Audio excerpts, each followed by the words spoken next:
You know what's always a bummer? When you're out with your friends in nature and you get attacked by a man-eating pine tree. Hasn't happened to me many times, but it is happening to these gentlemen right here. They're all in a lot of danger, but one of them is in a little more danger than the others. This cardboard ring is going to be the base of today's diorama, along with one other important element. This pink cartoon lion. I traced the shape of the ring around the face of the cat, and then I cut that out with a nice sharp utility knife. After the slicing and a bit of sanding, the sides were nice and smooth, and they lined up with the ring pretty well. I then began carving out the landscape that my scene will take place on. The idea is to have a little embankment with my tree to stand on, and then the unfortunate lumberjacks will be on the ground below. After carving with the utility knife, I switched to a Dremel to grind away the surface and make it a little bit more varietous and soften the sharp edges. I did that even further with a heat gun. I followed that with a dental tool to impress more detail back in that I had removed with the heat gun, and the last step was to glue the foam to the ring. And then it was time to add rocks, pebbles, and sand, starting with the rocks, then the pebbles, and then finally adding the sand. I tried using isopropyl alcohol with foam-safe superglue, thin, which worked way faster than white glue, but it did hide some of the smaller texture. So watered-down white glue is the better way to go normally. After the foam had been protected with a layer of Mod Podge, I used some Vallejo mud effects to give the remaining surface its earthy texture. And speaking of texture, I cut up a strip of wooden veneer to make a nice textureless collar to fit around the diorama. I trimmed it up and patched up all of my mistakes that I made while doing this off camera, so that you all would be tricked into thinking that I had done it perfectly on the first try. With the base and landscape done, it was time to now visualize and create the carnivorous pine tree, which I'm going to be sculpting from clay. I started with armature wire and snip that down to the right size, and you know what, I'm just making a tree. Nothing crazy, so I'm not going to over-explain the process of sculpting this to you. Instead, I'll talk about the wild imaginary West. In the wild imaginary West, there are not just cryptids and giant North American megafauna that can hurt you, there's also very dangerous plant life that will hunt and eat you as well. This tree is a cross between a Venus flytrap, a dewy pine, and a pinyon pine. It's a monster meat-eating tree. It lies very still and looks pretty much identical to a pinyon pine when it's not moving, and it attracts its prey with its sweet and almost hypnotizing aroma. It has no eyes, but detects things as they approach with its hypersensitive nerve-like roots, which can feel even the most subtle vibrations through the ground. It has one large mouth with interlocking cage-like teeth that aren't made to pierce its food, but just capture it and hold it in place and pull it into the hollow filled with acidic sap, which slowly dissolves anything unlucky enough to get caught inside. The creature was the brainchild of Andrew from Rune Foundry and will definitely show up in official content for the Wild Imaginary West RPG, which we have been working very hard on.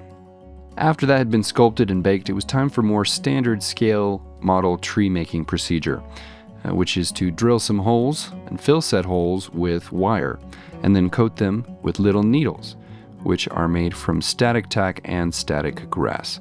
This is one of the best ways to make miniature pine trees, in case you were wondering. And mine may not look the best for a normal pine tree, but for a miniature monstrous pine tree, I think it looks all right. With the landscape, the sculpting, and the static grass done, it was time to prime and to paint. And while I do that, I'd like to give a huge shout out to all of my patrons. Last month, they voted on the theme for the monthly art challenge, which happened to be Dangerous Plant Life, which prompted me to include a diorama of this carnivorous pine. The loggers in this diorama are hired workers for the railroad. They're trying to clear a path for a new railroad line through a section of the Rockies, but the path has led them into an area of particularly dense forest filled with carnivorous plants of many different kinds. They've seen and heard of many trees like this elsewhere, but this area is very concentrated. It's different.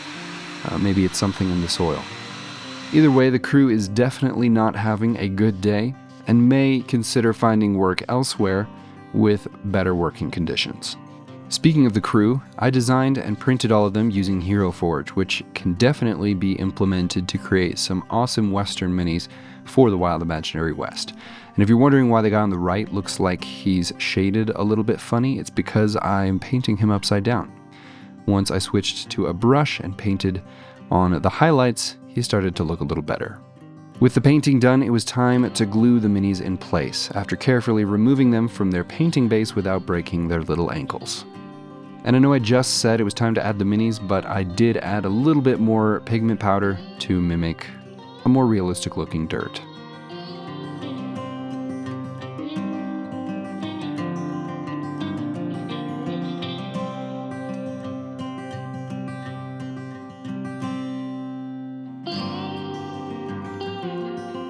One last little bit of storytelling that I decided to add to the diorama was an axe, which I made from styrene.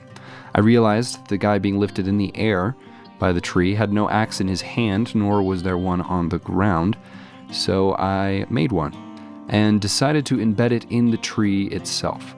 Maybe the man swung at the tree first and then the tree grabbed him, or maybe it started to grab him and then he swung the tree. And I guess as I'm thinking about this, it doesn't matter because he was grabbed by a man-eating tree, either way. After cutting a spot in the tree to embed the axe, I glued that in place and then I painted it, as well as adding some additional highlights on the rocks and on the tree bark that I had missed earlier. I recently bought myself a new wet palette and have been enjoying trying to do my finishing details on all my miniatures with just the primary colors and white. It's been a good exercise and I've seen a lot of improvement. The last step in the painting process was, of course, to clean up the sides of the diorama with black 4.0. And after that, I called it good. But before moving on to my final shots, please take a moment to appreciate the dangerous plant life submissions that were sent in by my patrons.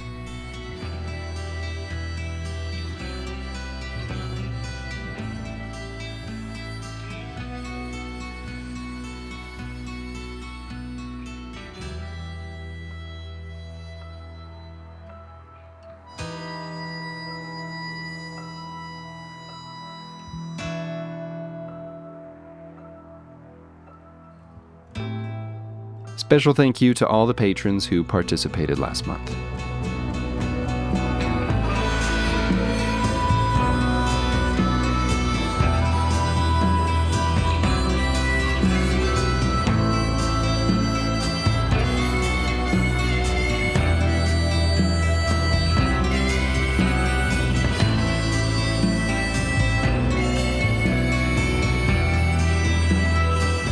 That is it for this video. Thank you all so much for watching. Hope you enjoyed. I can't wait for you all to be able to play out a story like this and many more in the Wild Imaginary West RPG, which ships later this year. Huge shout out as always to all of my patrons. You guys are the best. Have an awesome week, everyone. I'll see you next time.